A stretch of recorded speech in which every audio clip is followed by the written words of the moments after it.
want to show you a beyblade without a thread. It will move like this. I will show you a demo first.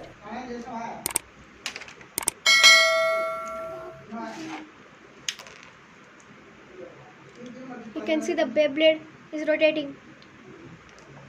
How did I make it?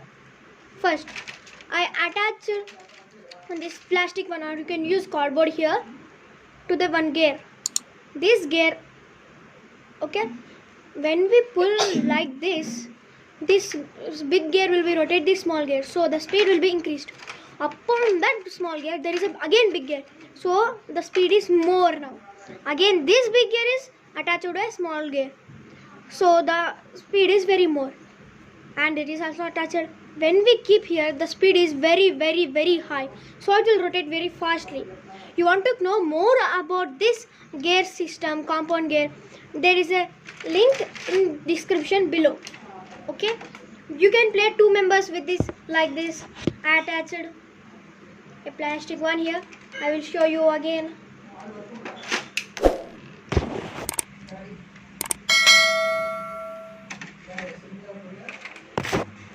You can see, it's very easier process to make a beyblade. You can 2 members can play this game. I will show you. There is another one which is my brother's, like this. I will show you his beyblade. You can see his beyblade. He kept like this. He kept hair cut just like this.